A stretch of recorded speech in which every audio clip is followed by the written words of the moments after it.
Magandang araw po muli mga ka-row house. Ayan, maraming salamat po muli sa pagbisita. Ngayong araw po pala, ngayong Thursday, pagpapatuloy namin yung last day ng Team Wasalak doon sa ongoing project namin na tinatapos na lang po namin. Tapos meron po tayong bagong project ngayon doon po sa may Irene Row House with corner lot extension. Mga ka-row house, samahan niyo po muli kami ngayong araw ng June 17, ngayong araw ng Thursday. So tara! Ayan yung mga bata. Si Chanel, ang favorite. Maglalaba uli si Mrs. Pwede na kami maglaba ngayon. Ay, mahal din ng pagpapalaundry. Pinalaundry namin na nakaraan, 450 pesos din yun.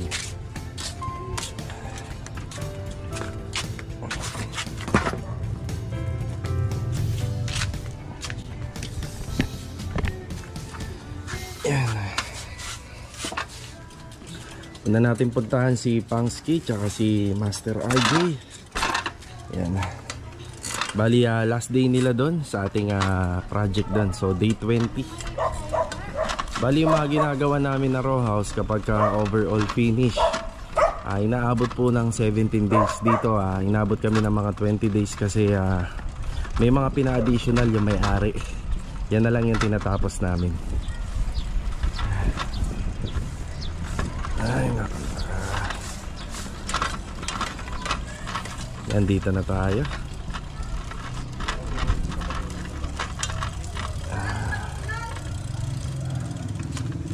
Okay. Ito yung update ngayon. Kahapon pala ito yung napanood nyo. Tinabit na namin yung bracket ng TV. Yan. Tapos ito yung kanyang ibang appliances.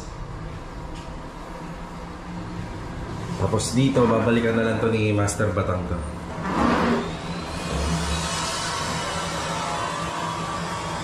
Ayan, si Pangski.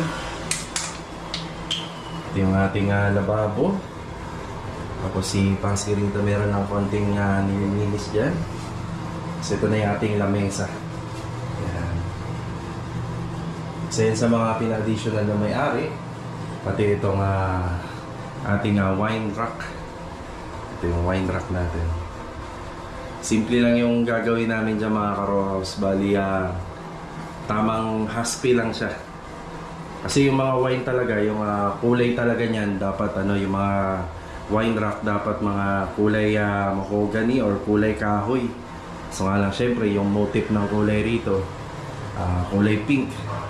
So bali combination ng white and pink lang yan.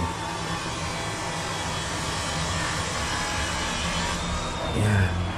So punta naman tayo sa kabila. Ayan. Bali nagre-reklamo si Mrs. Mainit na. Talagang malaking tulong yung halaman namin dito Pero ganun talaga. Baka dito na lang kami maglalaba mamaya para makuberan tayo ng owner. Punta muna ako doon sa kabila. Yan, dito naman tayo sa kabila. Dito sila Master Jojo, si Superstar JR at saka si Ogie. Yan. Morning tayo.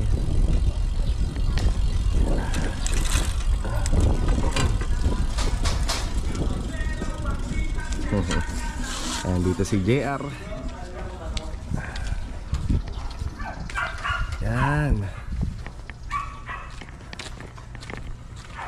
Kasi ito yung ating ginawa kahapon na lagayan ng aircon. Masilya muna uli. Ayan.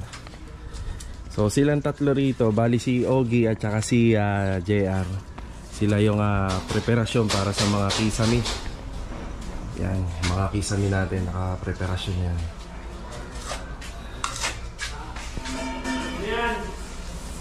Pagka ganito kalaki yung area, mas magandang pwedeng diskarte dito, bali area. Kaso nga lang yung dalawa kasi, bali nandun pa, mamaya lilipat na sila rito.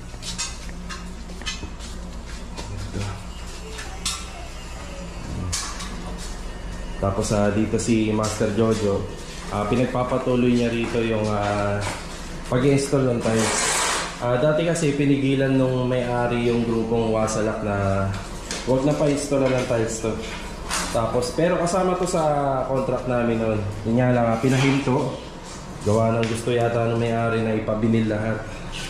Nag-usap kami na hindi naman kailangan na i-vinyl to kasi maayos yung tiles. Sayang naman. Bali pinagpapatuloy na lang ni Master Jojo yan. Tapos proceed na kami sa overall paint lahat. Tapos si Master RJ pagpunta rito, gagawin niya na po yung paglilipat ng mga ni-request ng may-ari. Ito pala, hindi pala talaga to totally maililipat sa ginawang partition kasi ang pinagawa ng may-ari yung salamin. Compared dun sa dating ginawa namin na para semi-condo na unit, nakabaon to sa loob. Nakabaon po siya sa loob. Kaya nandito sa part na yan. Bali, ililipat po yan dito sa gawin dito.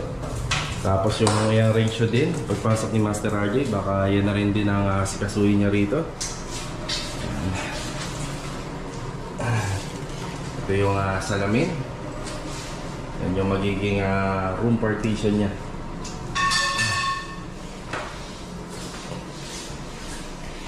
Yung wall dito, naka-primer coating na. Yan, B701. Yan, B701 yung ginamit dyan. So pwede kayong gumamit ng Nation para medyo matipid. Mas malapit siya sa quality ng Boysen. Pero onti na lang naman yung diferensya nun. Boysen na yung ginamit dito. Yan, kapag ka Boysen, yan, sigurado na po yan. Kilala. Mali yan yung ginagawa ni Ogie rito. Lahat primer. Primer sa lahat ng part ng wall.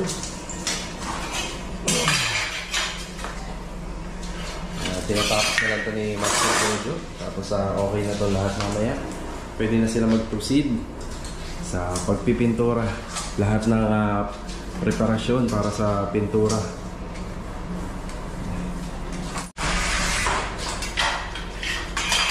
Ito yung ginamit naman dito sa toilet area. Sliding door din na made sa salamin at saka sa aluminum.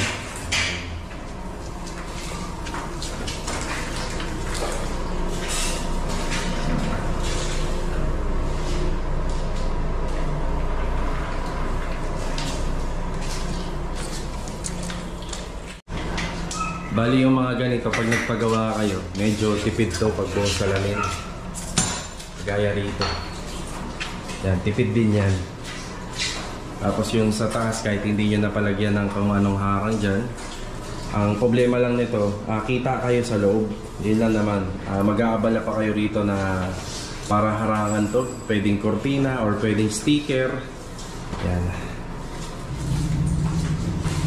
Tapos pagka ganito sana kalaki yung sliding door, yan, pagka ganito sana kalaki, payo ko doon sa ibang gusto magpagawa ng ganito, palagyan pa ng braces dito. Yan, tsaka pa horizontal, tsaka pa vertical. Masyado kasing malaki na to para matibay siya.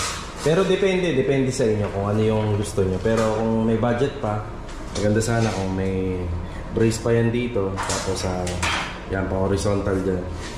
Lalo na rito kasi medyo malaki-laki to eh. Yan, di ba? Nakakatakot kasi baka aksidente, may makatukod dito para hindi siya bigla-bigla masisira. Meron siyang brace. Kung maalala nyo, meron kaming ginawa na parang studio type. Medyo elegant yung itsura nun. Ganun yung ginawa namin sa sliding door niya.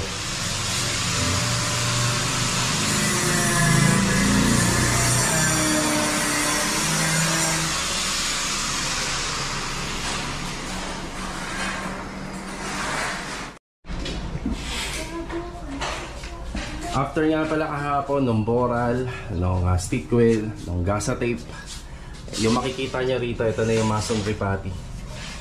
Yan. Yan yung pinang-apply po dyan.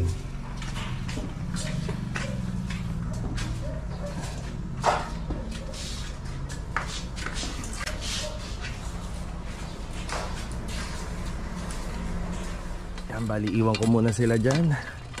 Tulungan ko muna si Mrs. dito. Yan, yun lang yung kagandahan dito kasi medyo malapit ako sa mga project. Nakaka-uwi-uwi tayo kahit pa paano. Yeah.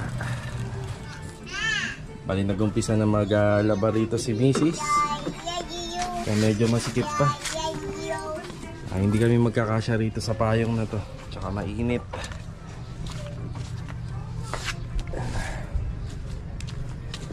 Bali nagkumpuni muna ako rito para mabawas-bawasan yung kalat sa bodega. Dalhin natin to sa junk shop.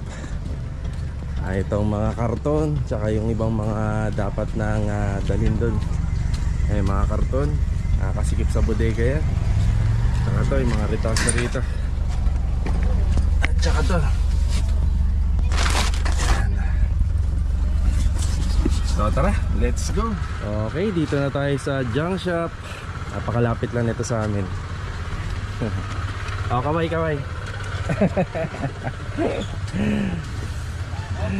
Oh, shout out. Yung gusto mong batiin. Hello.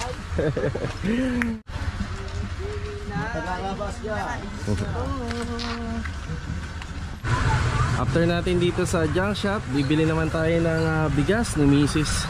Isang bag lang. Grabing init na talaga. Yan, buko muna tayo bago tayo pumunta ng palengke.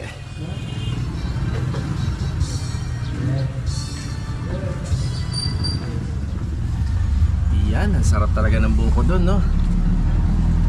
Alam muna tayo ng palengke para makabili na tayo ng bigas. Ito na yung bigas ni Mrs.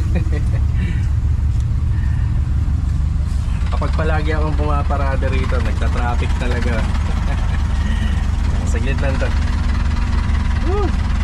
Ayan na, traffic na.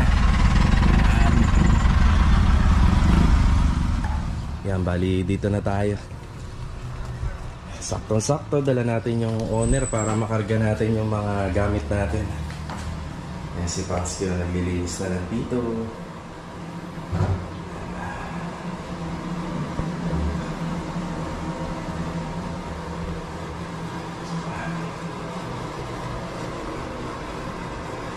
Bali, unbox ko na lang to para mailagay dyan. Yan yung oven eh. Tapos ito, hintayin na lang natin matuyo ng mga 2 to 3 days. Yan, 2 to 3 days bago ipatong yung salamin. Tapos yung ginawa namin dito, patutuyuin lang po muna to. Pag natuyo na to, umpisa na po yung paghahaspi niyan. Ang pink lang yan, yung panghahaspi dyan. Tapos sprayan ng gloss na Pilox para makintab siya. Ayan.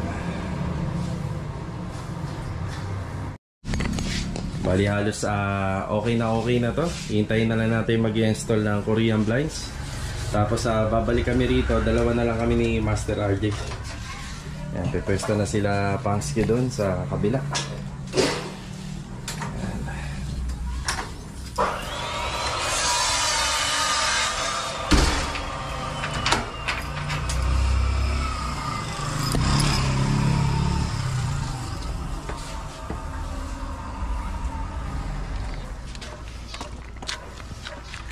Yan, bali dito na tayo at kompleto na po tayo rito.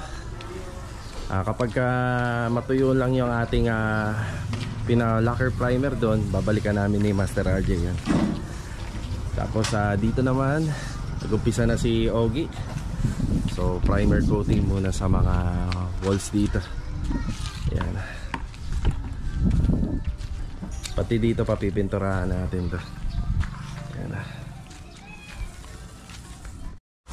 Yan, bali pinadiretso na natin kay Ogie hanggang doon para top coat na lang kagad dito. Yan sa area na yan. Kompleto na nga uli sila rito. Ang uunahin po ni Master RJ yan sa TV console sa gilid para masama siya sa pagmamasilya.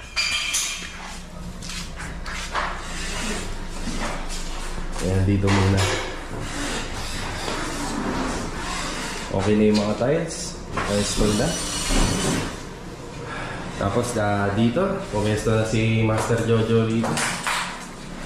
Bali kagaya nga pala ng sabi ko kahapon, kulang yung stick wheel, hindi na tayo nakabili dahil dumating yung may-ari dito. Ayan. So kukumplituhin muna natin yung kailangan nito. Dito pala may kailangan si Master RJ, mga 10 pako lang, wala na tayo ng Uno Media.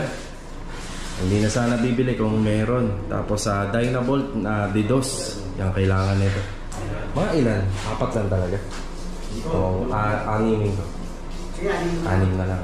Tapos sa Dynabolt naman, mga 6 na piraso para makapit na makapit. Yan muna yung lalakarin natin ngayong araw. Lakad muna tayo ng ibang kailangan doon para makompleto.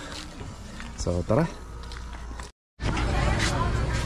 Yan, punta muna tayo rito sa ating pinakamalapit na hardware. Ito yung binili natin. Stick wheel, pako, Dynabolt, yung mga switch and outlet. Power guide, baka sa iba natin bilhin. Wala dito. Bali, bumili naman tayo ng epoxy primer. Yan yung epoxy primer natin. 2 galon. Ito yung gagamitin natin para sa bubungan. Yan yung pang remedy natin. So, bukod pa doon sa flash band tape, yan, bumili rin tayo. Pakita natin yung brand. Hindi po ito sponsor. Yan, epoxy primer na gray na may catalyst. 2 mano po yung, kaya 2 galon po. So, pag bumili kayo nito 4 liters, lagi po yan may catalyst na 1 liter. Yan. Tapos ito yung drawer guide. Kasi yung TV console, nag-request yung may-ari doon na merong drawer guide yung isa. So meron siyang drawer yung isa. So ito po ay umabot ng 1,780. Yan pala po. Yung binili naman natin sa unang pinuntahan natin ay 680 inabot. Ito naman po yun. Yan. Okay, balik na tayo sa Lumina. Let's go.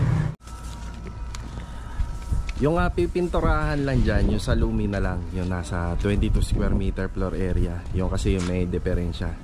Yung bubong naman dito sa may corner at saka dito sa may fence area, mga bago po lahat yan. Tsaka sa may back extension area. Yan, na primer coating na po rito.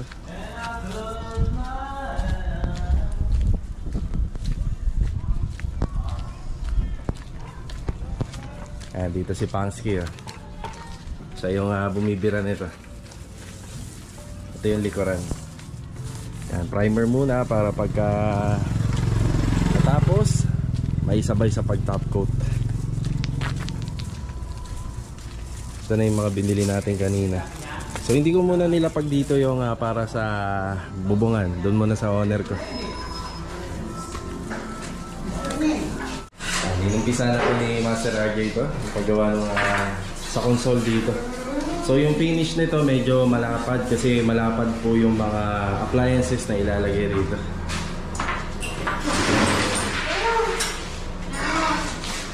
Diyan pala yung stick wheel. Dito naman si JR. So masilya sa mga pinag-grinderan ng rivet, saka pinagtugtungan ng mga Ardeflex. Inumpisa na nga po pala ilipat dito yung switch. Dati na lang dito, part na yan.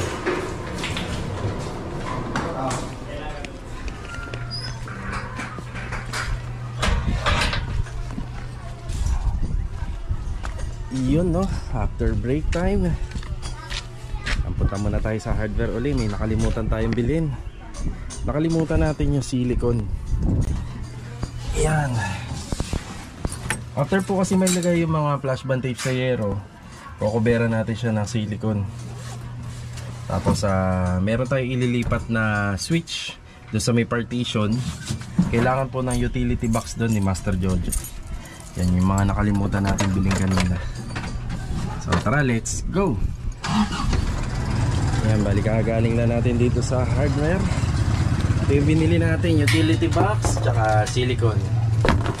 Bali yung presyo nyan ay 184 yan. Yan. Tara, balik na tayo sa Lumina.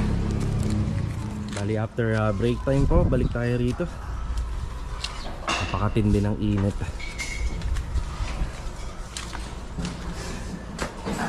Nandito na si Pangsky sa loob. Nagmamasilya.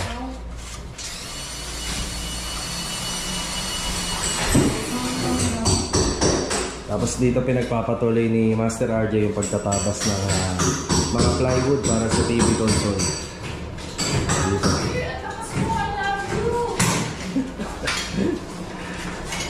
Si Ogie naman, tsaka si Master John.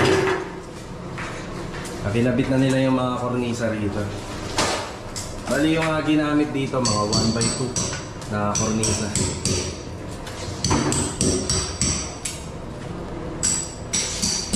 Dito rin po, sa loob. Yan, paikot po yan, meron na rin. Yan. Saka rito. Tapos nilipat na rin namin yung linya ng switch. Ayan, dito po ilalagay.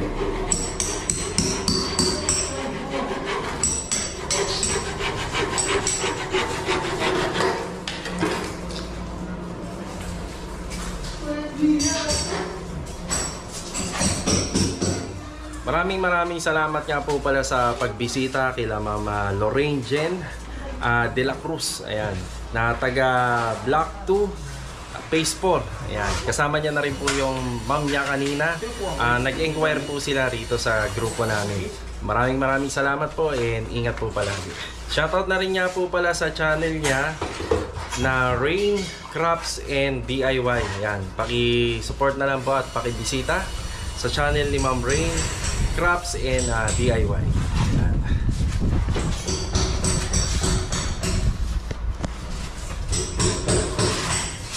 Masilya. Ayan pala yung sinasabi mo na parang gumagano siya. Oo. Napaka mo yun.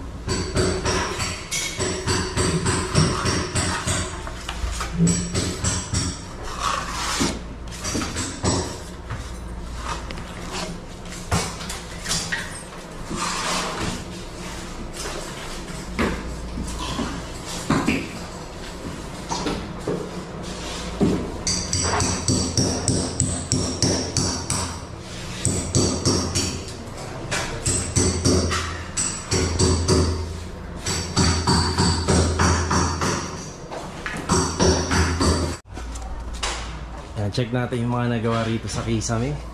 Yan. Tsaka dyan sa dulo. Rito.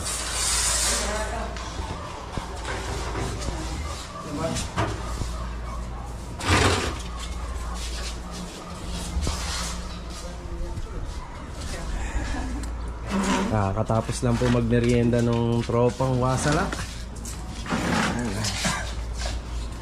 Ito na yung mga nagawa po nila rito.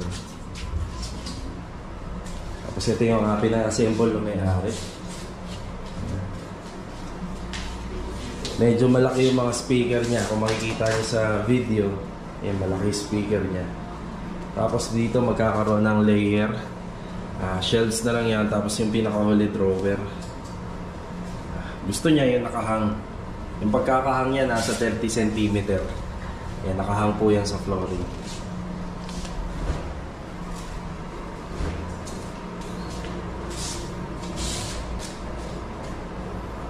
Yan, hindi pa tapos yan. Meron pa pong ilaw yan sa taas.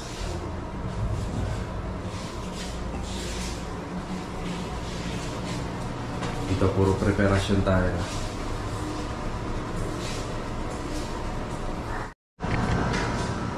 Tinesting natin yung aircon niya, okay naman na. Yan, ayos na yung aircon niya. Gumagana na. Dito puro preparasyon pa rin dito. Yan, samantalahin natin na malilim yung panahon. Yan, akit tayo sa bubong para makita natin yung mga problema dyan. May leak kasi banda dyan eh, dyan sa may bubungan. Yan, bali i-repair muna natin. So tara, akit tayo. Dito na tayo sa kanyang bubong. Dati nasilip natin. Dito banda yung nagpe-penetrate yung tubig. Ganyan banda sa area na yun. Kung mapapansin nyo, dati Blinag din natin to kung bakit yung mga dugtungan nito may masilya para hindi pasukin ng tubig.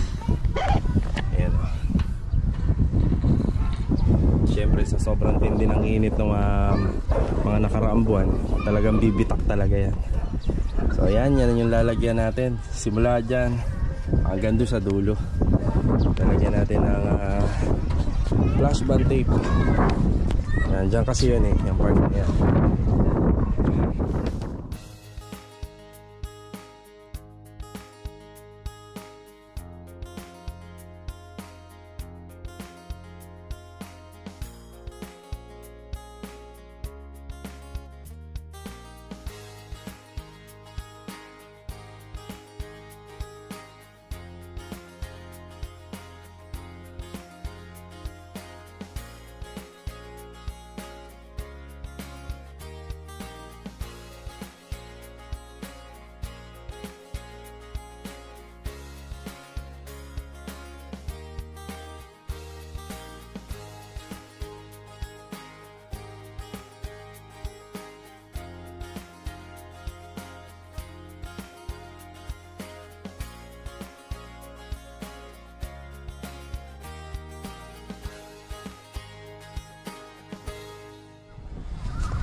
Yan. So dinamay na natin hanggang dito kasi siyempre yung gapang ng tubig simula ron, siyempre nakaklib ito hanggang dito na yan. After natin malagyan ng flash band tape, nilagyan po natin ng silicone. Yun po yung purpose kung ba't bumili tayo ng silicone. Bali yung flash band tape na to, ubusin na natin to kung ano pa yung mga part na pwedeng paghinalaan nung pinagdaluyan ng tubig. So ayan. Buti na lang medyo gumanda yung panahon at nailagay natin to. Ito nga palang bubungan na to. Yan. Yan dyan sa part na yan. Lalagyan po yan ng primer epoxy. Yan, mga 2 patong po. So bali 2 araw po siyang i-workout. Bali 2 araw po siyang tatrabahuhin. So kapag natuyo yung unang pahid, bali yung pangalawa uli. So yung purpose nun para yung mga iba pang mga butas-butas dyan, isama ko bera ng epoxy. Okay. Tapos lang natin mag-kumpone sa may taas. Update tayo bago mag-uwian. Ito yung ginagawa kapag ayaw nyo talagang totally madumihan yung mga pin light. Pwedeng ganito, ibababa nyo siya. Sigurado yan. Tapos yung iba nilalagyan pa ng plastic dito, plastic labo. Yan. Tapos dito yung mga nagawa ni Master RJ dito. Ang matagal lang dito yung paglilinya. Yan, syempre makikita nyo, wala naman sa plano to na maglagay tayo ng console dito. Kaya walang mga linya to ng outlet tsaka ng ilaw. So gagawan pa ng paraan niya ni Master RJ dyan. Kaya dito banda, hindi ko masyado namin finish yung preparasyon. Kasi magbubutas pa ko kami dyan. Tapos dito din, eto, payo pala ni Master Jojo yung regarding sa outlet ng mga aircon. Iniiwasan yung maglagay ng adapter ganito. Madalas daw kasi baka pwedeng masira yung compressor ng aircon. Papalitan natin ng pang-outlet talaga yan, yung pang-outlet ng aircon. So bali yung outlet na yan, mapupunta na lang po dun sa may pinakaunahan. Ito na po yung natapos dito. Yan lang po muna yung update ngayong araw na to. Maraming salamat po muli sa pagbisita. Kita-kita po tayo sa susunod na video. And God bless po. Yan, bali uwian na naman po. Sige Jo, bukas na lang. Thank you. Alright, sino ang kas mo? Sir, pangit! Sige. Sige Jay, bukas.